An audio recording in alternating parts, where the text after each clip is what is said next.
సుందరేశయ్యర్. భగవాన్ 1908లో విరూపాక్ష గుహలో ఉండేవారు. నాకు 12 ఏళ్ళు. నా కజిన్ కృష్ణమూర్తి రోజు భగవాన్ దగ్గరికి వెళ్ళి తిరుప్పుగళ్ పాడి వస్తూ ఉండేవారు. నువ్వెక్కడికి పోతావు రోజు అని అడిగాను. అక్కడ కొండపైన అరుణాచలేశ్వరుడే ప్రత్యక్ష రూపంలో కూర్చుని ఉన్నారు, నువ్వు రా అన్నారు. బయట అరుగు మీద కూర్చుని ఉన్నారు భగవాన్. వారి చుట్టూ ఓ 10 మంది ఉన్నారు. ప్రతి వారు ఏదో ఒక స్తోత్రం పాట పాడారు. నన్ను చూసి భగవాన్, నువ్వు ఒక స్తోత్రం చెప్పవు అని అడిగారు. అప్రయత్నంగా సుందరమూర్తి స్వామి తేవారం ఒకటి మనస్సులోకి వచ్చి చదివాను. ఇంకా అన్యమైన పట్టు ఏమీ లేకుండా నీ పాదమే పట్టుగా నా మనసులో భావన చేస్తాను. ఇది నాకు దొరికినందువల్ల దుర్లభమైన నీ అనుగ్రహాన్ని సులభంగా పొందగలిగాను. మహనీయుల వల్ల స్తోత్రం పొందిన పరమేశ్వరుడా, నేను నిన్ను మరచిపోయినప్పుడు కూడా నా జిహ్వ సదా నమశివాయ అని చెబుతూ ఉండుగాక అని దాని అర్థం. ఆ ఆ అదే చెయ్యవలే అన్నారు భగవాన్. అదే ఉపదేశంగా భగవాన్ ఇచ్చినట్టు తోచింది నాకు. రోజు వెడుతున్నాను వారి సన్నిధికి. అప్పుడు నాకు 15 ఏళ్లుంటాయి. రోజు భగవానుని దర్శించేవాణ్ణి అంతవరకు. అప్పుడు ఓసారి అనిపించింది, ఏం ప్రయోజనం ఈయన దగ్గరికి రోజు పోవడం వల్ల, మానేస్తాను అని మానేశాను. కాలం గడిచింది. ఇక భగవాన్ని చూడకుండా ఆగలేకపోయినాను. సరిగా 101 రోజు సాయంత్రం వెళ్ళాను. అప్పుడు భగవాన్ స్కందాశ్రమంలో ఉండేవారు. నేనింకా 10 మెట్లు కింద ఉండగానే ధ్యానంలో కూర్చుని ఉన్న భగవాన్ నన్ను చూసి లేచి వచ్చారు ఆశ్రమం గేటు దగ్గరకు. నేను వారికి నమస్కారం పెట్టబోతూ ఉంటే నా మనసు ఆగక పెద్ద ఏడుపు వచ్చేసింది. ఆయన పాదాలని గట్టిగా పట్టుకుని ఏడ్చాను. నన్ను లేవనెత్తి భగవాన్ అడిగారు, నువ్వు వచ్చి సరిగ్గా 100 రోజులైంది, ఏమైనావు అని. ఏమిటి లాభం ఆయన వద్దకు వెళ్ళి అనే ఆలోచన వల్ల ఆగిపోయినానన్నాను. పోనీ లాభం లేకపోతే పోయిందిలే, వచ్చిన నష్టం తెలుస్తుందిగా అన్నారు కన్నీళ్లతో తడిసిన నా ముఖం కేసి చూస్తూ. ఎప్పుడు కొండపైకి వెళ్ళినా భగవాన్కి ఏదో ఒకటి నైవేద్యంగా చేతులు పట్టుకుని వెళ్ళేవాడిని. ఆ రోజు ఏమీ లేదు. దిగులుగా భగవాన్తో, ఈ దినం తీసుకొచ్చేందుకు ఈ దరిద్రుడికి ఏమీ లేకపోయింది అన్నాను. దానికి భగవాన్, తీసుకురాకపోవడం ఏమిటి, అసలు ఏం తీసుకురావాలో దాన్నే తీసుకొచ్చావు, తక్కినవెందుకు అన్నారు. ఏమిటా అని అన్ని దిక్కులు చూస్తున్న నాతో, తెలియలేదా, నిన్ను తీసుకొచ్చావు, ఇంకేం అవసరం అన్నారు. 1920 ప్రాంతాలలో కావ్యకంఠ గణపతి శాస్త్రి గారు తిరువన్నామలైకి నివాసంగా వచ్చారు. ఆయన్నే అందరూ నాయనగారు అని పిలిచేవారు. అప్పటికే భగవాన్కి ప్రియమైన శిష్యులు ఆయన. తిరువన్నామలై టౌన్ కాంగ్రెస్ ప్రెసిడెంట్ నేను. చిన్నప్పటి నుంచి తిలక్ మూమెంట్లో పనిచేసిన వాణ్ణి. మహాత్మా గాంధీ గారి ప్రణాళికలో నాకాట్టే ఆశ కనిపించలేదు. నేను నాయనగారి దగ్గరికి వెళ్ళి, ఈ పొలిటికల్ యాక్టివిటీస్ వల్ల నాకెక్కువ ప్రయోజనం కనిపించడం లేదు, దేనికైనా ఈశ్వరుడి అనుగ్రహం కావాలి, ఆ ఈశ్వరానుగ్రహాన్ని మీబోటి వారు తపశ్శక్తి చేత దేశముక్తికై సంపాదించాలి అన్నాను. అవును, నా మతము అదే, దైవానుగ్రహాన్ని సంపాదిద్దాము, నువ్వు నా దగ్గరకొచ్చి ఉండిపో అన్నారాయన. నన్ను వేదాలు చదవమని నాకు ఋగ్వేద సూత్రాలు నేర్పారు, పాఠము అర్థము చెప్పారు. నాయనగారు అప్పుడే మహేంద్ర సంఘాన్ని స్థాపించారు.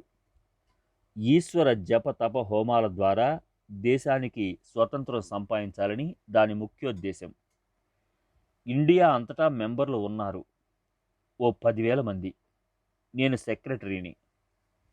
నాయనగారు అప్పుడు 10 సంవత్సరాలు విరూపాక్ష గుహలో ఉన్నారు. పాలితీర్థం దగ్గర ఆశ్రమం ఏర్పడ్డదాకా భగవాన్ స్కందాశ్రమంలో ఉండేవారు. నాయన గారు తరచూ భగవాన్ దర్శనానికి వచ్చేవారు. ఎక్కువ భగవాన్ నుంచి సందేహం తీర్చుకోవడం శాస్త్రవాదంతోనే సరిపోతుంది. అంతటి పండితులు అనేవారు, భగవాన్ చెప్పే సూక్ష్మ శాస్త్ర రహస్యాలు ఎంతటి మేధావంతులకు కూడా భగవాన్ అనుగ్రహం ఉంటేనే గాని గ్రాహ్యం కావని. ఏమీ చదువురాని భగవాన్. భగవాన్ ముందు ఎవరన్నా కళ్ళు మూసుకుని ధ్యానంలో కూర్చుంటే నాయన గారికి పడేది కాదు. ఏమిటిది? సూర్యుడు అక్కడ వెలిగిపోతూ ఉంటే ఆ వెలుగును తీసుకోక నేను ఎంతటి ధ్యానపరుణ్ణో అన్నట్లు ఆయన సమక్షంలోనే నీ దీపం వెలిగిస్తావే అనేవారు. భగవాన్ అనుగ్రహం అయితేనేం, ముఖ్యం నాయనగారి మంత్రబోధ అయితేనేం. ఆ రోజుల్లోనే అనేక దేవతా దర్శనాలైనాయి నాకు. భగవాన్ స్కందాశ్రమంలో ఉండగా భగవాన్ దగ్గర ఒక నెమలి ఉండేది. ఓ రోజు నల్ల త్రాచు వచ్చింది. ఆ నెమలికి తనని ఆహుతి చేసుకోవడానికి వచ్చిందనిపించింది. భగవాన్ పాము వంక చూసి, నువ్వెందుకురా ఇక్కడికి వస్తావు? నిన్ను చంపేస్తాడు ఆ నెమలి, వెళ్ళిపో అన్నారు. పాము వెళ్ళిపోయింది. ఒకసారి విలక్షణానంద స్వామి అనే వైష్ణవ గురువు వచ్చారు అరుణాచలానికి. ఆయనకి పెద్ద శిష్యకోటి. తమిళ దేశం అంతటిలో ఆయన చాలా పవర్ఫుల్ యోగిక్ పర్సనాలిటీ. గొప్ప ఆకర్షణ ఆయనలో. ఆయనకు గురువు లేరు, భగవాన్ వలనే స్వయం గురువు. వారు నన్ను తనని భగవాన్ దగ్గరికి తీసుకుని వెళ్ళమని అడిగారు. 30 మంది శిష్యులతో వచ్చారు. ఆయన భగవాన్కి నమస్కారమన్నా చేయలేదు, చూస్తూ నిలబడ్డారు. 10 నిమిషాలు కదలకుండా అట్లా చూస్తూ నుంచుని తటాలున సాష్టాంగపడ్డారు. కళ్ళలో దారాలుగా నీళ్లు. ఇంతవరకు ఈ శిరస్సుని ఎవరి ముందు వంచలేదు, ఇదే మొదటిసారిగా, ఇదే కడపటిసారిగా అనుగ్రహించు అన్నారు. అక్కడి నుంచి కిందికి దిగి వచ్చి నాయన గారిని కలుసుకున్నారు. నాయన గారు ఆ స్వామివారితో, మీ తపశ్శక్తిని మీరు మీ శిష్యుల మధ్య ప్రచారంలో, ఉపన్యాసాలు ఇవ్వడంలో, చర్చలలో వృధా చేసుకుంటున్నారు, దానిని సద్వినియోగం చేయండి అన్నారు. అంతే, ఆనాటి నుంచి విలక్షణానంద స్వామివారు తమ నిలయం నుంచి బయటికి రానిలేదు. నాయన గారు ఉమా సహస్రం అనే గ్రంథాన్ని రచిస్తున్నారు. ఇంకా ఆ శ్లోకాలు పూర్తి కావాలి. ఫలాని తేదీకి ఆ గ్రంథాన్ని అపీత కుచనాయకి పాదాల వద్ద సమర్పణ చేస్తానని అందరికీ దూర దూరాలు ఆహ్వానాలు పంపారు. కొన్ని 100 మంది వచ్చారు. మర్నాడు ముహూర్తం. ఇంకా 300 శ్లోకాలు పూర్తి కాకుండా అట్లానే ఉన్నాయి. ఆ రాత్రి భగవాన్ అడిగారు, ఆ 300 శ్లోకాలు రేపటి లోపల పూర్తి చేస్తారా, లేక ముహూర్తాన్ని పోస్ట్పోన్ చేస్తారా అని. రేపు తప్పదు, ఇప్పుడే పూర్తి చేస్తాను అని భగవాన్ సన్నిధిలో ప్రారంభించారు. భగవాన్ స్వస్థితిలో మౌనంగా కూర్చున్నారు. నలుగురు మనుష్యులు రాయడానికి తయారుగా ఉన్నారు. నాయన గారు ఆశుధారగా చెబుతున్నారు, చాలా వేగంగా. రాత్రి 11:30 గంటలకి పూర్తి చేశారు. అంతవరకు కన్ను ఎత్తగా అట్లానే కూర్చున్నారు భగవాన్. పూర్తి కాగానే కన్ను తెరిచి, నాయనా, నేను చెప్పిందంతా రాశారా అని అడిగారు. నాయన గారికి తన ఒంటి మీద, మనసు పైన ప్రజ్ఞ లేదు అంతవరకు. అవును, నాయన చెప్పిందంతా రాశాను అన్నారు నాయనగారు. ఆ రాత్రి తాను చెప్పేటప్పుడు ఆ శ్లోకాలలో ఉండే అంతరార్థాలు నాయన గారికి తెలియనే లేదు. తరువాత కొత్తగా చూసుకుని అద్భుతపడాల్సి వచ్చింది. ఓహో, అద్భుతంగా భగవాన్ హృదయంలో ఈ స్రవంతి ఉద్భవించి నా వాక్కు ద్వారా ప్రవహించిందని తెలుసుకున్నానన్నారు నాయన. ఉమా సహస్రాన్ని తర్వాత రోజుల్లో 6 సార్లు రివైజ్ చేశారు. కానీ ఆ 300 శ్లోకాలని తాకలేదు. తాకవలసిన అవసరం కనపడలేదు. అవి అంత పర్ఫెక్ట్. 1926లో నాయనగారు బెల్గాం ప్రాంతాలకి తపస్సుకై వెళ్ళిపోయినారు. వెడుతూ నన్ను భగవాన్‌కి అప్పగించారు చూసుకోమని. తరువాత ఉత్తరం రాశారు భగవాన్‌కి. నేను వచ్చేశాక సుందరం పరమదీనుడైపోయి ఉంటాడు. అతనిపై మీ పరమ కృపను ఉంచండి అని. చూడు ఈ ఉత్తరం. నువ్వెక్కడికి వెళ్ళకు. నాయన వచ్చి సుందరం ఎక్కడ అంటే నేను తిరిగి నిన్ను వారికి అప్పచెప్పకపోతే ఊరుకోరు అన్నారు భగవాన్ నాతో. నేను నా నివాసం ఆశ్రమంలోనే పెట్టుకున్నాను. నెలాఖరున నా జీతం ఇంట్లో ఇచ్చేసేవాణ్ణి. అదే నా కుటుంబానికి నాకు సంబంధం. 1929లో భగవాన్ని అడిగాను, ఇంకా పరిశోధన చెయ్యమంటారా అని. భగవాన్ నాకు మహావాక్య రహస్యాలు కూడా బోధించారు. ఆనాటి నుంచి 1938 వరకు నేను అప్రయత్నంగా బ్రహ్మ దృష్టిలో ఉన్నాను. ప్రాపంచిక దృష్టి లేకుండానే వ్యవహారాలన్నీ నా ఉద్యోగంతో సహా నిర్వర్తించాను. అది భగవాన్ అనుగ్రహం. నా 36వ పుట్టినరోజు నాడు నాకింకా ఈశ్వర దర్శనం కాలేదు భగవాన్ అనే అర్థంతో ఓ పద్యం రాసి ఇచ్చాను భగవాన్ చేతికి. కూచోమన్నారు నన్ను. దివ్య దృష్టిని అనుగ్రహించారు. లోకం మాయమై దాని బదులు వైట్ సిల్వర్ స్క్రీన్ లాగా అయింది. నా లోపల ఓ వాయిస్, నీకు ఏం చూడాలని ఉందో అవన్నీ చూడు అంది. రామచంద్రుడి దర్శనం కావాలనుకున్నాను. రామ పట్టాభిషేక దర్శనమైంది. ఓ గంట సేపైన తరువాత బాహ్య దృష్టి వచ్చింది. దక్షిణామూర్తి అష్టోత్తరం చదివావా అని అడిగారు భగవాన్. లేదు. పుస్తకం తీసి లాస్ట్ ఫ్యూ నేమ్స్ చదవమన్నారు. ఒక నామం యోగ పట్టాభిరామాయ నమః అని ఉంది. రాముడన్నా దక్షిణామూర్తి అన్నా ఒకటేనన్నారు భగవాన్. ఓ రోజు భగవాన్ నాకు వేదాంతంలో అర్థం కావడం కష్టమైన ఒక విషయాన్ని విడదీసి చెబుతున్నారు. ఉదయం 10:45 అయింది. కాలాన్నే మర్చిపోయినాను. భగవాన్ చప్పున అన్నారు, ఇదేమిటి, నువ్వు బడికి వెళ్ళలేదే, మర్చిపోయినావా? కాదు భగవాన్, ఇవాళ ఆదివారం. ఇట్లాగేనా నువ్వు పనిచేసేది? మంచివాడివి. ఇవాళ సోమవారం. త్వరగా పో. మీ హెడ్ మాస్టర్ గేటు దగ్గర నిలబడి నీకోసం చూస్తున్నారు అన్నారు. నేను పరిగెత్తాను. సరిగా అట్లాగే నిలబడి ఆలయం దారివైపు చూస్తున్నారు హెడ్ మాస్టర్, నేను వస్తానేమోనని. నేను దగ్గరకు రాగానే ఆయన, ఏమండి, ఇవాళ సోమవారం అని మర్చిపోయినట్లున్నారు. ఏ వారమో మహర్షి మీకు జ్ఞాపకం చేయాల్సి వచ్చిందా అన్నారు. అవును, జరిగింది అదేను అన్నాను. హెడ్ మాస్టర్ గారు నవ్వారు. తమిళంలో భగవాన్ రాసిన పుస్తకాలన్నీ కలిపి ఒకటిగా అచ్చు వేయించాలని చూస్తున్నారు. ఆ పుస్తకానికి ఉపోద్ఘాతం రాయించాలని అందరూ అన్నారు. కానీ ఎవరికీ ఆ అర్హత లేదని అనుకున్నారు. పండితులను అడిగారు ఆశ్రమం వారు. వారు రాస్తామన్నారు కానీ ఎవరంటే ఎవరు, నువ్వంటే నీవని వాదించుకున్నారు. రాత్రి 10:30కి నేను అట్లా వెడుతుంటే భగవాన్ నన్ను పిలిచి అన్నారు, పోనీ ఆ ఉపోద్ఘాతం నువ్వెందుకు రాయకూడదు? భగవాన్ ఆశీర్వాదం ఉంటే రాయడానికేమన్నాను. సరిగానే వస్తుందిలే, రాయి అన్నారు. వెంటనే ప్రారంభించాను. 3/4 గంటలో ముగించాను. అంతసేపు నా కళాన్ని ఎవరో నడిపిస్తున్నట్టే అనిపించింది.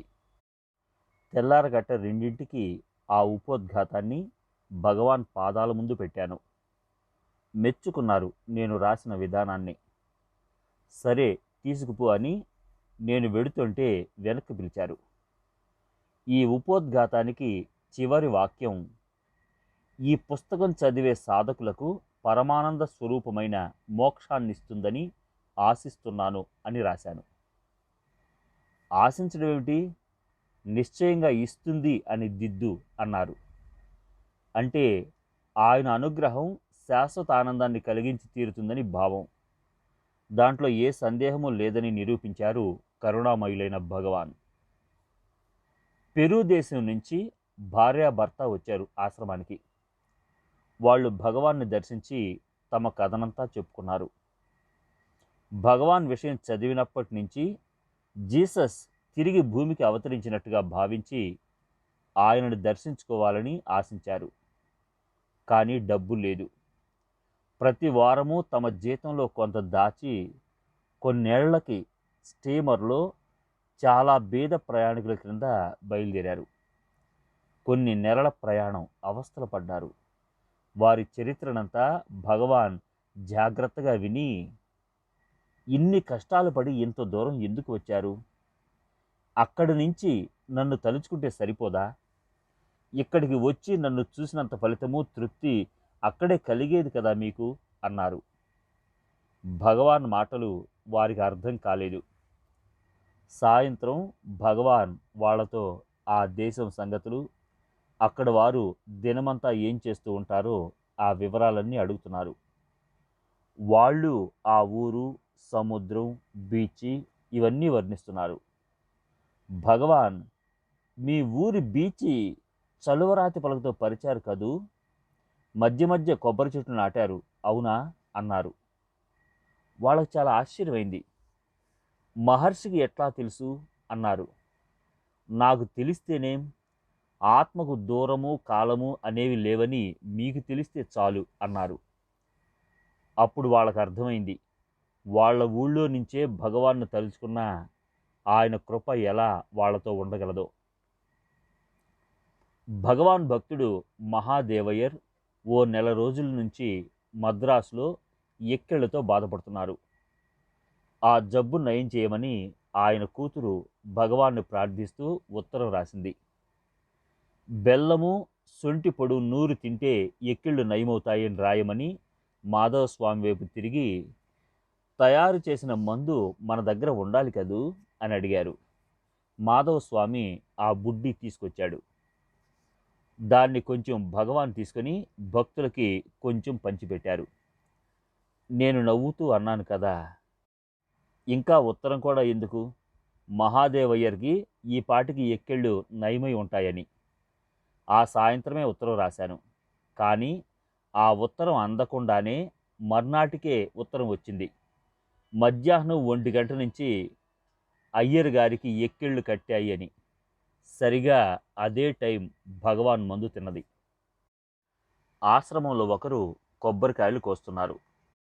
భగవాన్ గోశాల నుంచి వస్తూ చూశారు. ఆ కాయ పీకే కర్రకి కొంకి వెదురా, ఇనుమా అని అడిగారు. ఇనప కొడవలి కట్టానని అతను చెప్పాడు. ఇనప కొడవలితో పట్టి పీకితే చెట్టుకి గాయం కాదా? వెదురు ముక్క కడితే చాలునే అని భగవాన్ వెళ్ళిపోయినారు. రోజు అతను మాత్రం కొడవలతోనే కాయలను పీకుతున్నాడు చెట్టు నుంచి. వారం రోజుల్లో అట్లా కోసేటప్పుడు ఓ కాయ అతని ముక్కు మీద పడ్డది. ముక్కు చితికింది. భగవాన్ ఆ సంగతి విని, ఆ చెట్టుని తాను కొడవలితో ఎంత బాధిస్తున్నది ఇప్పుడు తెలిసి వస్తుంది అన్నారు. ఆ రోజు శివరాత్రి. సాయంత్రం పూజలన్నీ అయినాయి. భోజనం తరువాత భగవాన్ హాల్లో సోఫా పైన కూర్చున్నారు. చుట్టూ భక్తులు కూర్చున్నారు. ఒక సాధు నమస్కరించి భగవాన్ని ప్రార్థించారు. ఈరోజు శివరాత్రి. మాకు భగవాన్ దక్షిణామూర్తి స్తోత్రం అర్థం అనుగ్రహిస్తే మా జన్మలు తరిస్తాయి అని. సరే అలాగే కూర్చోండి అన్నారు భగవాన్. అందరము చాలా ఆతృతగా వినడానికి కూర్చున్నాం. భగవాన్ మా వంక చూస్తున్నారు మౌనంగా. అట్లా కూర్చున్నాం అందరం నిశ్శబ్దంలో. మాలో భగవాన్ కలిగిస్తున్న నిశ్శబ్దంలో గడియారం గంటలు కూడా వెళ్ళిపోతున్నాయి. 9, 10, 11, 12, 1, 2 ఎవరూ కదలలేదు, మాట్లాడలేదు. కాలం లేదు, స్థలం లేదు. శాంతిలో, మౌనంలో 8 గంటలు నిలిపారు అందరినీ. ఆ విధంగా మౌనంలో పరబ్రహ్మతత్వం, దక్షిణామూర్తి స్తోత్రంలోని పరమార్థాన్ని బోధించారు. 4 కొట్టిన తర్వాత అన్నారు భగవాన్, దక్షిణామూర్తి స్తోత్రం అర్థం ఇప్పుడు తెలిసింది కదా అని. ఆనందాన్ని ఆపుకోలేక ప్రణమిల్లారు భక్తులు. భగవాన్ పచ్చయమ్మ కోయిలలో ఉంటూ ఉండే రోజుల్లో ఓ రోజు మద్రాసు నుంచి వారి భక్తులు రంగస్వామి అయ్యంగారు వచ్చారు. మధ్యాహ్నం 1 గంటకి మండుటెండలో ఆలయం ఎదురుగా ఉండే కొలనికి స్నానానికి వెళ్ళారు. అదంతా అడవి, ఎవరూ లేరు. హాయిగా స్నానం చేస్తున్నారు అయ్యంగారు. భక్తులతో మాట్లాడుతున్న భగవాన్ చప్పున లేచారు. ఆ చెరువు దగ్గరికి వెళ్ళారు. అక్కడికి చిరుతపులి వస్తోంది దాహం తీర్చుకోవడానికి. అయ్యంగారు అవతల ఒడ్డున స్నానం చేస్తున్నారు. చిరుతని చూడలేదు. ఇప్పుడు పోయి కొంచెం ఆగి తరువాత రా, నిన్ను చూసి అయ్యంగారు భయపడతారు అన్నారు భగవాన్. చిరుతపులి వెళ్ళిపోయింది. నోల్స్ అని ఒక ఇటలీ దేశపు ఆయన వచ్చారు భగవాన్ దర్శనానికి. ఆయన పూర్వ పశ్చిమ వేదాంతాన్ని గట్టిగా చదివారు. చాలా డిస్కషన్స్ చేశారు భగవాన్తో. ఒకరోజు వాదనలో భగవాన్ ఆయనతో జీవన్ముక్తుడి స్థితిని గురించి మాట్లాడారు. నోల్స్ గారు భరించలేక, సరే భగవాన్, ఇప్పుడు మీరు నాతో మాట్లాడుతున్నారా లేదా, ఇది వాస్తవమే కదా అని అడిగారు.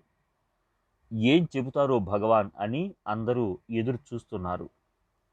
లేదు, నీతో నేను ఇప్పుడు మాట్లాడడం లేదు అని చాలా గట్టిగా అన్నారు భగవాన్. ఆ మాటలు విని నోల్స్ పొంగిపోతూ, అవును, శ్రీ భగవాన్ నాతో మాట్లాడడం లేదు, భగవాన్ మాట్లాడరు, శ్రీ భగవాన్ ఉంటారు అంతే అన్నారు. ఐ స్పెషలిస్ట్ ఒక ఆయన మద్రాసు నుంచి ఆశ్రమానికి వచ్చారు.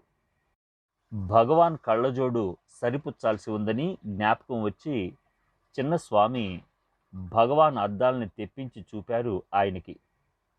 ఆయన వాటిని పరిశీలించి తన సొంత కళ్ళజోడు భగవాన్ కళ్ళకి సరిగా సరిపోతుందన్నారు. నేను ఆ డాక్టర్ కళ్ళజోడును తీసుకుని భగవాన్ దగ్గరికి వెళ్ళాను. సరిగా భగవాన్ చూపుకి సరిపోయింది, కానీ దాంట్లో దూరం చూపు కూడా అద్దాలున్నాయి. భగవాన్కి చదువుకు మాత్రమే అద్దాలు అవసరం. ఆ సంగతి భగవాన్ అది వరకే చెప్పారు. నేను తిరిగి వచ్చి చిన్నస్వామితో చెప్పాను. ఆ అద్దాలు భగవాన్కి సరిపోయినాయని, ఆ అద్దాలు భగవాన్కి ఇయ్యమని డాక్టర్ని ఒప్పించాం. డాక్టర్ గారు అద్దాలు తీసుకొని భగవాన్ దగ్గరికి వచ్చాను. భగవాన్ ఆ అద్దాలు ఉపయోగించడానికి ఒప్పుకోలేడు. చిన్నస్వామి ఆజ్ఞని పరిపాలించాలనే ఆతృతలో నేను ఆ డాక్టర్ కళ్ళజోడు తీసుకోమని బుద్ధి లేకుండా భగవాన్ని ప్రెస్ చేశాను. భగవాన్ నా వంక చూసి, నేను వద్దన్న వాటిని నేను తీసుకోవాలని అట్లా బలవంతం చేస్తావేమిటి అన్నారు. తిరిగి వెళ్ళిపోయినాను.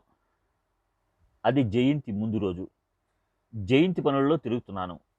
కానీ భగవాన్ నుంచి వచ్చిన నిమిషం నుంచి ఓ పెద్ద మంట ప్రారంభించింది నాలో. చాలా బాధగా ఉంది. ఏం చేస్తున్నా ఆ మంట నన్ను కాల్చేస్తుంది. జయంతి అయిన మర్నాడు ఇంకా ఆ బాధని భరించలేక హాల్లోకి పరిగెత్తుకుని వెళ్ళాను. హాల్ అంతా భక్తులతో కిక్కిరిసి ఉంది. భగవాన్ తన ఆనందంలో మునిగి కూర్చుని ఉన్నారు ఎక్కడో చూస్తూ. నేను తటాలున సాష్టాంగపడి, భగవాన్, నాపై క్షమాపణలని అనుగ్రహించండి, నేరం చేశాను. ఆ కళ్ళజోడు తీసుకోమని నేను మిమ్మల్ని బలవంతం చేసింది అపరాధం. నా మీద హుంకరించారు. తమ హుంకారం నా వెంటబడి కాలుస్తోంది. నేను తట్టుకోలేను. 3 రోజులు రాత్రింబవళ్ళు భరించాలని చూశాను. ఇంక నా చేత కాదు. మీరు నన్ను శిక్షించలేదు, నా కర్మే నన్ను కాలుస్తోంది. నన్ను కరుణాదృష్టితో చూసి ఈ అగ్నిని ఆర్పండి అని గొంతెత్తాను. భగవాన్ నా వంక చూసి, ఏమిటి ఇదంతా, నాకు నీ మీదేం కోపం రాలేదే, గొడవ పడకు, కూర్చో, అంతా సర్దుకుంటుంది అన్నారు. చాలా పశ్చాత్తాపంతో చిన్న పిల్లవాని వలె ఏడ్చాను. 10 నిమిషాల్లో నా బాధంతా పోయింది. మాణిక్యవాచకర్ మధురలో పాండ్యరాజు దగ్గర మంత్రిగా ఉండేవారు. రాజు డబ్బిచ్చి మంత్రిని వెళ్ళి వెతికి ప్రశస్తమైన గుర్రాల్ని కొనుక్కురమ్మన్నాడు. గుర్రాల కోసం ఊళ్ళు తిరుగుతూ ఉండగా ఒక గ్రామంలో ఈశ్వరుడు మాణిక్య వాచకర్కి దర్శనమిచ్చి అక్కడే తనకి ఓ ఆలయం కట్టమన్నారు. తన దగ్గర ఉన్న రాజుగారి ధనంతో ఓ ఆలయం కట్టించి భక్తుల్ని పోగు చేసి భగవత్ సంకీర్తనలో కాలం గడుపుతున్నారు మాణిక్యవాచకర్. రాజభటులు వచ్చి గుర్రాల సంగతి జ్ఞాపకం చేశారు. దేవుడా, ఏం చెప్పును రాజుకి, మాయా ప్రపంచం నా నెత్తి మీద పడ్డది అన్నారు మాణిక్యవాచకర్. ఈశ్వరుడు కనపడి, వెళ్ళు, రాజుతో చెప్పు, నెల లోపల గుర్రాలు వస్తాయి అని అన్నారు. మాణిక్యవాచకర్ వెళ్ళి ఆ ప్రకారం రాజుతో చెప్పి అక్కడే ఉన్నారు. నెల అయింది. అడవిలో తోడేళ్లనన్నిటినీ పంచకళ్యాణి గుర్రాలుగా మార్చి రాజుగారి దివాణానికి తోలుకుని వస్తున్నారు పరమేశ్వరుడు గుర్రాల కాపరి వేషంతో. ఆ గుర్రాలను చూసి రాజు ఆనందభరితుడైనాడు. ఆ గుర్రపు కాపరి, గుర్రాలు ఇవిగో, నేను వెడుతున్నాను అన్నారు. రాజు ఆ కాపరిని చూసి విడువలేక నమస్కరించాడు. రాత్రికి గుర్రాలన్నీ తోడేళ్లై అడవిలోకి పారిపోయినాయి. రాజు ఉగ్రుడై తనని మోసం చేశాడని ఎండలో పెట్టి కొట్టమన్నారు మంత్రిని. 1 వారం కొట్టారు. మాణిక్యవాచకర్ ఒకటే ఏడ్చారు ఈశ్వరుడితో చెప్పుకొని. మధుర పట్నం పక్కన ఉన్న వైగ నదిలో అకస్మాత్తుగా వరదలు తెప్పించారు ఈశ్వరుడు. పట్టణం మునిగిపోవడానికి సిద్ధమైంది. ఊరి వాళ్ళని నదికి కట్ట వేయమన్నాడు రాజు. ఇంటికి ఒకరు చొప్పున వచ్చి మన్ను తవ్విపోయాలి. ఒక ముసలి వితంతువు పుట్టు కుడుములు చేసి అమ్ముకునేది. ఆమెకి తన ఇంటి తరపున పంపడానికి ఎవరూ లేరు. ఎట్లాగా అనుకుంటూ ఈశ్వరుణ్ణి తలుచుకుంది. పరమేశ్వరుడు ఒడ్డెవాడై వచ్చి వాకిట నిలిచారు. కూలివాడు కావాలా అని అరుస్తూ. నీకేమి కూలి ఇవ్వాలి అని అడిగింది ముసలమ్మ. నువ్వు చేసే కుడుముల్లో విరిగి ముక్కలైనవి నాకు కూలి కింద ఇయ్యి చాలు అన్నాడు కూలి. ఆ ముసలమ్మ సరేనంది సంతోషంతో. ఆమె చాలా నేర్పరి. ఏ కుడుము ముక్కలు కాదు ఆమె చేస్తే. చాలా మంచి బేరం అనుకుంది. అతను కట్ట వేయడానికి నది దగ్గరికి వెళ్ళిపోయాడు. ఆనాడు ఇక్కడ ఆమె కుడుములన్నీ ఎన్ని చేస్తే అన్నీ విరిగిపోయినాయి. ఈ ఒడ్డెవాడు పనికి వెళ్ళాడే కానీ తన వంతుకు వచ్చిన కట్టను వెయ్యనే లేదు. ఇంటికి వచ్చి పుట్టు కుడుము ముక్కలన్నీ తిని ఒక నీడలో పడుకుని నిద్రపోతున్నాడు. రాజు తనిఖీకి వచ్చి పని చెయ్యని కూలీని చూసి కర్రతో కొట్టాడు. ఆ ఒడ్డెవాడిని కొట్టిన దెబ్బ రాజు వీపు మీద, మంత్రుల వీపు మీద, అక్కడ ఉన్నవారి వీపుల మీద, దేవలోకంలో ఈశ్వరుడి వీపు మీద తగిలింది. ఆ కూలి అతను కనబడలేదు. రాజు మంత్రి పాదాల మీద పడ్డాడు క్షమించమని. ఒకరోజు నా భార్య దోశలు చేస్తుంది, విరిగినవన్నీ కూలి ఈశ్వరుడికి అని నవ్వుతూ వెళ్ళిపోయినాను. ఆకలితో దోశలు తినాలని ఇంటికి వచ్చాను. అన్ని దోశలు ముక్కలై వచ్చాయి అని ఆ ముక్కలను చూపింది నా భార్య. ఏం చెయ్యను?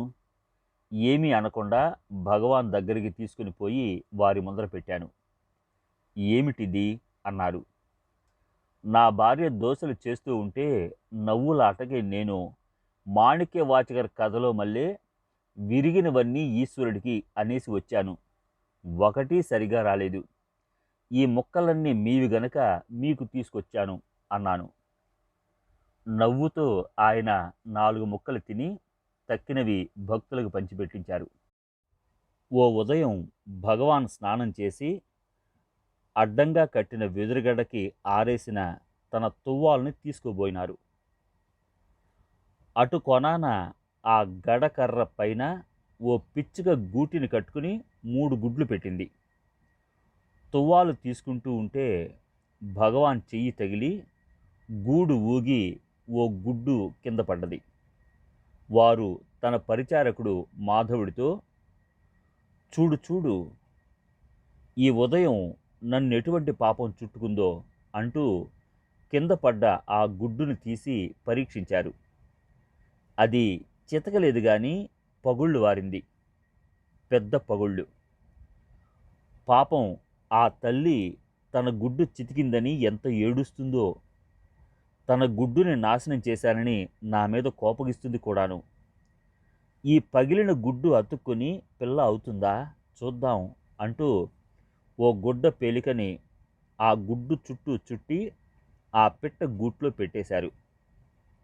ప్రతి 3 గంటలకి ఓసారి ఆ గుడ్డుని తీసుకుని తన అమృత హస్తంలో పెట్టుకుని కొన్ని నిమిషాలు మౌనంగా దాని వంకనే చూస్తున్నారు. చూసి మళ్ళీ ఆ పేలికని చుట్టి గూట్లో పెడుతున్నారు. తన చూపుతో ఏం చేస్తున్నారో, ప్రాణాన్ని ప్రతిష్ఠించే చూపుల్ని ఆ గుడ్డులోకి ప్రసరింపజేస్తున్నారో, ఆ చల్లబడ్డ గుడ్డులో వేడిని పునః ప్రవేశపెడుతున్నారో. ప్రతిసారి అంటూ ఉంటారు భగవాన్, ఈ పగుళ్ళు అతుక్కుంటాయా, ఇది మళ్ళీ పిల్ల అవుతుందా అని. ఇట్లా దయగా తల్లి కన్నా శ్రద్ధతో సాకారు ఆ గుడ్డుని ఓ వారం రోజులు.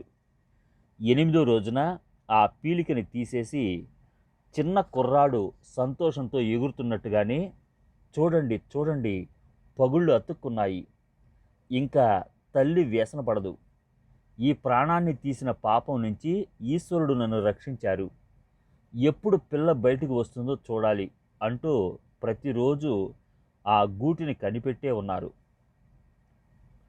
ఓ రోజు ఆ గుడ్డు పగిలి పిచ్చిక పిల్ల బయటికి వచ్చింది. ఆ పరీక్షిత్తుని భగవాన్ తన చేతుల్లోకి తీసుకుని చేతులతో తడిమి ముద్దు చేసి సంతోషంతో అందరి చేతుల్లో పెట్టి తిరిగి తీసుకుని తల్లికి అప్పచెప్పారు. ఒకసారి ఒక భక్తుడు భగవాన్ని, గణపతి శాస్త్రి గారిని కలిపి తీసిన ఫోటో కావాలని భగవాన్ని ప్రార్థించాడు. భగవాన్ సరేనన్నారు. బావి దగ్గర కంబళి పరిచి దానిపైన సోఫా తెచ్చిపెట్టారు. భగవాన్ కొండ నుంచి సరాసరి వచ్చి సోఫా మీద కూర్చున్నారు. శాస్త్రులు వారు వచ్చి పాదాల వద్ద కంబళిపైన కూర్చున్నారు. భగవాన్ ఆయన్ని తన పక్కన సోఫా మీద కూర్చోమన్నారు. దానికి శాస్త్రి గారు ఒప్పుకోలేదు. భగవాన్ వంగి తన చేతులతో శాస్త్రి గారిని పైకి లాగి తన పక్కన కూర్చోబెట్టుకున్నారు. ఫోటో తీశారు. ఆ సంగతి ఆశ్రమాధికారులకు తెలిసింది. నువ్వు ఎంత వాడివని భగవాన్తో సమానంగా కూర్చున్నావు అంటూ గణపతి శాస్త్రి గారితో పోట్లాడారు. శాస్త్రి గారు, నేనేం చెయ్యను, భగవాన్ బలవంతం చేశారు అన్నారు. భగవాన్ మాయావి, ఎవరి మనస్సులో ఏది దాక్కుని ఉంటుందో దాన్ని బయటికి తీసుకువస్తారు. నీకు లోపల ఆ కోరికే, ఆ అహంభావం ఉండనే ఉంది, నీదంతా అహం, నువ్వు అహంలో నిండావు అంటూ గణపతి శాస్త్రి గారిని చాలా నిందించారు, దూషించారు. ఆయన ఆశ్రమం వదిలి తన తోవన వెళ్ళిపోయారు. ఆ ఫోటో కాపీలు అందరూ తీసుకున్నారు. ఆ ఫోటో చూసి అధికారులు మండిపడి ఆ నెగటివ్ని పగలగొట్టించి ఎవరెవరు కాపీలు తీసుకున్నారో వారినందరినీ ఆ కాపీలు తమకు అప్పచెప్పమని ఆజ్ఞాపించారు. చాలామంది నిరాకరించారు. వారినందరినీ ఆశ్రమానికి రావడానికి వీల్లేదని నిషేధించారు. భగవాన్ని చూడకుండా బతకలేక కొందరు కాపీలు ఇచ్చేశారు. ఇవ్వని వారు కొండ మీదకు వెళ్ళేప్పుడు భగవాన్ని కలుసుకుంటున్నారు. ఆశ్రమం వారు చేసింది భగవాన్తో చెప్పుకున్నారు. ఫోటో తీయించుకున్నట్టు ఎందుకు వారికి తెలియనిచ్చారు? తీరా తెలిసిన తర్వాత వారి కోపానికి మీరు శ్రమపడుతున్నారు అన్నారు భగవాన్. చివరికి ఆశ్రమంలో భగవాన్ని చూడకుండా నిలవలేక తమ ఫోటో కాపీలని ఆశ్రమం వారికి సమర్పించుకున్నారు. అసలు ఫోటో తీయించిన ఆయన మాత్రం ఇవ్వలేదు. ఆయన త్వరలోనే ఆత్మహత్య చేసుకున్నారు. ఒకసారి మలయాళం నుంచి ఒక వేద పండితుడు వచ్చి భగవాన్ ముందు శుక్ల యజుర్వేదం చదివాడు. ఈ దేశంలో ఉన్నదంతా కృష్ణ యజుర్వేదం.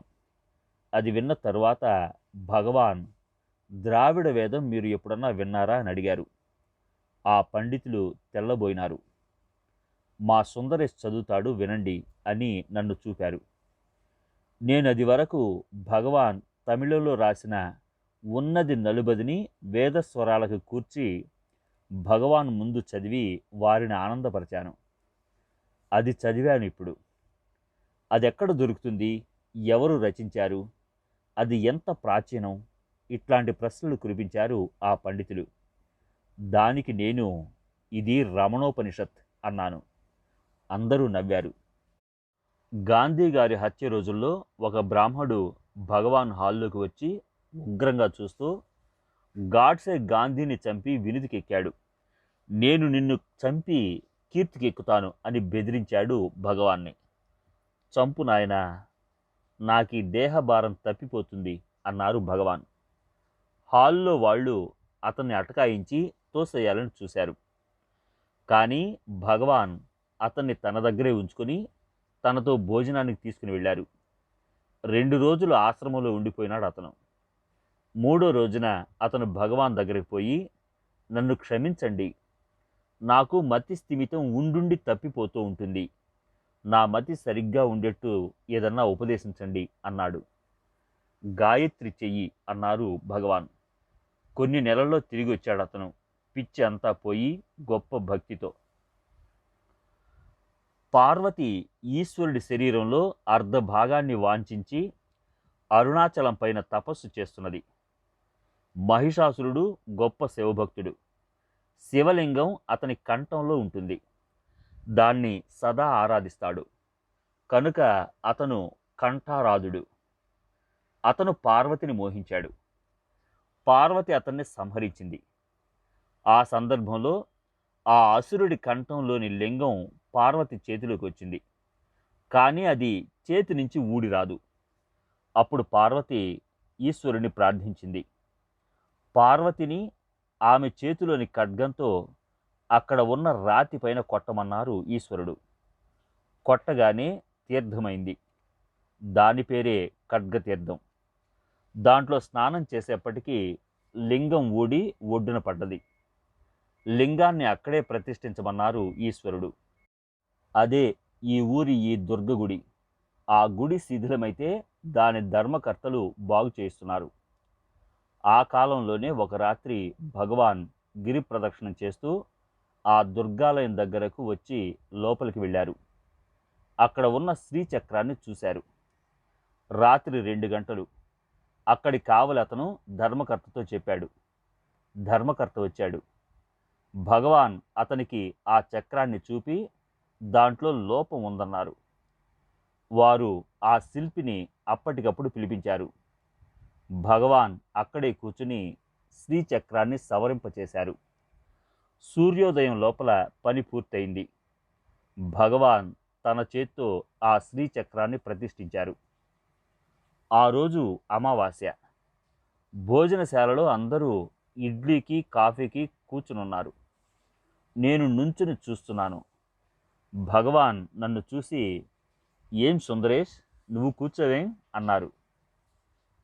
భగవాన్, ఇవాళ పితృతర్పణం రోజు. ఎందుకు పితృతర్పణం? నీ తల్లిదండ్రులు ఇదివరకే ఊర్ధ్వలోకాలకు వెళ్ళారు. ఇప్పుడు నువ్వు తర్పణం వదిలి వాళ్ళని పైకి పంపవలసిన అవసరం లేదు, తిను అన్నారు. అలవాట్ల బానిసలం కదా. నేను కదలలేదు. భగవాన్ లేచి వచ్చి నా చెయ్యి పట్టుకుని లాగి కూర్చోబెట్టి ఇడ్లీ తినిపించారు. ఆనాటి నుంచి నేను అమావాస్యకి పితృతర్పణం చేయడం మానేశాను. ఒకసారి చిన్న స్వామికి నా మీద అమితమైన కోపంగా ఉంది. ఆ దిగులులో నేను రాత్రి భోజనం చేయలేదు. తెల్లారి ఆకలిగా ఉంది. ఆశ్రమంలో నిలువ మనస్కరించలేదు. భగవాన్ తెల్లారకట్లా ఇడ్లీ చేస్తున్నారు. వెళ్ళి నమస్కరించాను. ఏమిటి సమాచారం? టౌన్కు వెడతాను. ఎందుకు? పిల్లలు ట్యూషన్కు కాచుకుని ఉంటారు. తెలుసు, నాకు తెలుసు నీ దొంగతనం. ఆదివారం నాడు నీకు ట్యూషన్ ఏమిటి? ఎవరికి చెప్తావు? వంగాయం సాంబారు చేశాను మధ్యాహ్నానికని. ఇప్పుడే నీకు వేసి పెడతాను, రా తిను, పద కూచో అని తొందరగా విస్తళ్ళు వేశారు. తాను నా పక్కన కూర్చుని నా దిగులు మరిచిపోయేట్టు ఎన్నో కబుర్లు చెప్పి నవ్వించారు. అట్లాంటిది భగవాన్ కరుణ. నా రెండో కొడుకు సోమరి, చదవడం. అతను SSLC పరీక్ష వెళ్ళడానికి ముందు రోజు ఒక ఫౌంటైన్ పెన్ తీసుకుని వచ్చి భగవాన్ ముందు పెట్టాడు. ఎందుకిది అని అడిగారు భగవాన్. మీరు చేత్తో తాకి నాకు ఇయ్యండి.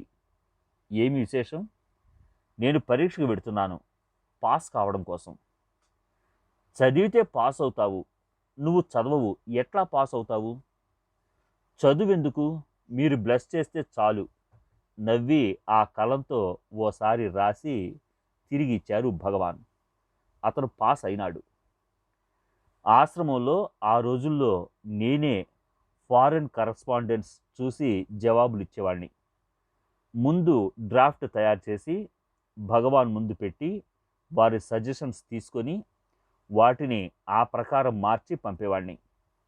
కొంతమంది క్లిష్టమైనవి, వివేకవంతమైన ప్రశ్నలు పంపేవారు, ముఖ్యం పరదేశాల నుంచి. ఆ ప్రశ్నలకు భగవాన్ సూచనల ప్రకారం నేను రాసిన జవాబులు చాలా విలువైన ఆధ్యాత్మిక గ్రంథం అవుతుందనుకునేవాడిని. నా జవాబుల ఆఫీస్ కాపీస్ భద్రంగా ఆఫీస్లో ఉంచాను. ఒకసారి భగవానుకి కారపూస ఇచ్చారు ఆశ్రమం వారు. ఆ కారపూస దేంట్లో ఇచ్చారో ఆ కాగితం చూశారు భగవాన్. అది నేను భద్రంగా దాచిన ఉత్తరాల రికార్డులోంచి చించినది. ఆధ్యాత్మిక విషయాలపై ఆశ్రమం వారికి అంత భక్తి శ్రద్ధలు. నన్ను పిలవమన్నారు భగవాన్. ఆ కాగితం చూపి ఉగ్రులైనారు. ఎంత కోపమో! భగవాన్ కోపానికి హడలిపోయినాను. పైగా అటువంటి రికార్డు నాశనమైందని నా దుఃఖం. ఆఫీసులో కనుక్కుంటే ఆ తప్పంతా నాదేనని తేల్చారు. వాళ్ళకి చీమ కుట్టినట్టు లేదు. ఒకసారి డబ్బు కావాల్సి వచ్చింది చిన్నస్వామికి, ఆశ్రమంలో తలపెట్టిన పనులకి. కొందరు పెద్దలు ఆశ్రమం నుంచి బయలుదేరి రిటైర్డ్ జడ్జి సుందరం చెట్టియార్ని కలుసుకుని అందరూ కలిసి మైసూరు మహారాజు గారిని డబ్బు అడగాలని చిన్నస్వామి నిశ్చయించారు. నన్ను పోయి ఆ సంగతి భగవాన్తో చెప్పమన్నారు చిన్నస్వామి. నాకు భయం, ఆ పని నా వల్ల కాదన్నాను. వీల్లేదన్నారు. ఇంకొకటి చేస్తానన్నాను. ఆ విషయమంతా సుందరం చెట్టియార్కు ఒక ఉత్తరం రాసి భగవాన్ ముందు పెట్టాను. ఆ ఉత్తరాన్ని చూసి భగవాన్ ఎంత అసహ్యపడ్డారో. ఆ కాగితాన్ని పెంటని తాకినట్టు దూరంగా పారేసి, ఎప్పుడూ డబ్బు డబ్బు, బతుకంతా అంతే, తెల్లారి లేస్తే డబ్బు, నువ్వు నీ స్వామి కట్టుకుని ఏట్లో పడండి అన్నారు. ఆశ్రమానికి మున్సిపల్ వాళ్ళు పన్ను వేస్తామన్నారు. వీలు లేదని అర్జీ పెట్టారు. మున్సిపల్ కౌన్సిల్లో ఆశ్రమానికి విరోధులైన ఒక పార్టీ ఉండేది. ఈ విషయం ప్రతి మీటింగ్లో చర్చించడము, వాయిదా వేయడము జరుగుతుంది. అవతల పార్టీ వారికి ఆశ్రమాన్ని తిట్టడమే పని. ఒక మీటింగుకు నన్ను ఆశ్రమ ప్రతినిధిగా పంపారు చిన్నస్వామి. నేను వెళ్ళేప్పటికీ కౌన్సిల్ మీటింగ్ జరుగుతుంది. ఈ ఆశ్రమం విషయం కౌన్సిల్ ఎదుటికి రాగానే నేను, భగవాన్ నువ్వు అందరి హృదయాల్లోనూ ఉన్నావు అని నాలో అనుకుని నమస్కరించుకున్నాను. అంతే, కౌన్సిల్ వాళ్ళు వేసిన పన్నుని తీసేశారు. ఏ ఒక్కరి నుంచి ఏ అభ్యంతరమూ రాలేదు. నేను భగవానుని నిర్గుణ బ్రహ్మంగా స్తుతిస్తూ ఒక తమిళ పద్యం రాశాను. అటు తరువాత రూపంలో ఉన్న ఈశ్వరుడుగా వర్ణిస్తూ ఒక పద్యం రాసి, ఎవరి నుంచి అనుగ్రహం చరాచరాలపైన నిరంతరం ప్రసరిస్తుందో అని రాసి భగవాన్కి వినిపించాను. భగవాన్ విని అట్లా కాదు అని దాన్ని సరిచేశారు. ఒక్క మాటే మార్చారు, అందులో ఒక అక్షరమే. ఆ మార్పుతో ప్రసరిస్తుందో అనేది కాదు, ప్రసరింప చేస్తున్నారో అన్న అర్థం వచ్చింది. అంటే సూర్యుని వలె కాంతి పడటం కాక, ఆయన ఇష్ట ప్రకారం తగిన వారని తనకు తెలిసిన వారిపైన ప్రసరింపజేస్తున్నారనే అర్థం వచ్చింది. ఉత్త ఇండిటర్మినేట్ ఇల్యూమినేషన్ కాక డైరెక్టెడ్ ఇల్యూమినేషన్ అని అర్థం. ఒకసారి ఒక భక్తుడి ద్వారా నాకు ఆఫర్ వచ్చింది. షోలాపూర్లో జూయిష్ రిఫ్యూజీస్కి ఇంగ్లీష్ ఉపాధ్యాయుడిగా, పెద్ద జీతం. ఒప్పుకున్నాను. అపాయింట్మెంట్ ఆర్డర్ వచ్చింది. దాన్ని భగవాన్కి చూపాను. ఏం ఉద్యోగం? ఎట్లా వచ్చింది అని అడిగారు. చెప్పాను. సరే వెళ్ళు అన్నారు. గడప దాటానో లేదో లోపల నుంచి పెద్ద వణుకు, భయం వచ్చాయి. ఏం చేస్తున్నావు? నీ గురువు సన్నిధానం వదిలి వెళ్ళిపోతున్నావా అని. వెనక్కి వెళ్ళి భగవాన్ పాదాలపైన పడి, భగవాన్ మిమ్మల్ని వదిలిపోలేను అని ఏడ్చాను. భగవాన్ నవ్వి అక్కడ ఉన్న వారితో, చూడండి, 20 ఏళ్ల నుంచి ఇతను ఇక్కడ ఉండి తెలుసుకుంటున్నాడు. ఇతడట ఈనాడు భగవాన్ లేని స్థలానికి వెడుతున్నానని దుఃఖపడుతున్నాడు. భగవాన్ లేని స్థలానికి వెళ్ళగలడా ఈయన అని నన్ను హేళన చేసి, నవ్వించి, వెళ్ళమని ఎంకరేజ్ చేసి సెలవిచ్చి పంపారు. స్కూల్ నుంచి సెలవు అయితే పెట్టాను, కానీ నాకు షోలాపూర్ వెళ్ళడానికి డబ్బేది? అహ్మదాబాద్ నుండి ఒక కోటీశ్వరుడు బజాజ్ ఆశ్రమానికి వచ్చి భగవాన్కి ఓ 100 ప్రశ్నలు రాసి ఇచ్చారు. భగవాన్ ఓపికగా వాటికి జవాబులు చెప్పారు తమిళంలో. దగ్గర ఉన్నవారు దానిని ఇంగ్లీష్లో తర్జుమా చేసి చెబితే ఆయన రాసుకున్నారు. మరునాడు నేను బళ్ళో ఉండగా ఒక పెద్ద కారు వచ్చింది. నా కోసం భగవాన్ నన్ను తీసుకురమ్మన్నారని, వెళుతున్నానని స్కూలులో చెప్పి భగవాన్ సమక్షానికి వచ్చాను. భగవాన్ నన్ను బజాజ్ గారి బసకి వెళ్ళి ఆయన రాసుకున్న విషయాలన్నీ తర్జుమాలో పొరపాట్లు దిద్ది వివరణ చేసి పొమ్మన్నారు. ఆ పని 6 గంటలు పట్టింది. ఆయన నా శ్రమకు ప్రతిఫలంగా 30 రూపాయలు ఇవ్వబోయినారు. ఇది భగవాన్ కార్యం, నేనేమీ తీసుకోనన్నాను. కానీ వారు ఊరుకోక భగవాన్ దగ్గరికి వచ్చి చెప్పారు, భగవాన్ తీసుకో, షోలాపూర్ రైలు ఖర్చుకు పనికి వస్తుంది అని అన్నారు. తీసుకున్నాను. ప్రయాణమై బెంగళూరు వెళ్ళాను. బయలుదేరడమే 104 డిగ్రీల జ్వరంతో బయలుదేరాను. ఆ ఊళ్ళో నా చెల్లెలు, కుమారుడు ఉన్నారు. రోజు జ్వరం ఎక్కువ అవుతుంది. వెళ్ళవద్దని ఏడ్చారు వాళ్ళిద్దరూ. ఎంతకాలానికి జ్వరం పోలేదు. ఉద్యోగానికి రాజీనామానిస్తూ వైరు పంపాను. మర్నాటికి జ్వరం తగ్గింది. నేను జీతం నష్టం పైన 1 సంవత్సరం సెలవు పెట్టాను. కానీ ఆ లోటు లేకుండా బెంగుళూరులో బోస్ గారు ఒక సునాయాసమైన ఉద్యోగం ఇచ్చారు. కానీ భగవాన్ నుంచి దూరంగా ఉండలేక భగవాన్ దగ్గరకు త్వరలో వచ్చేశాను.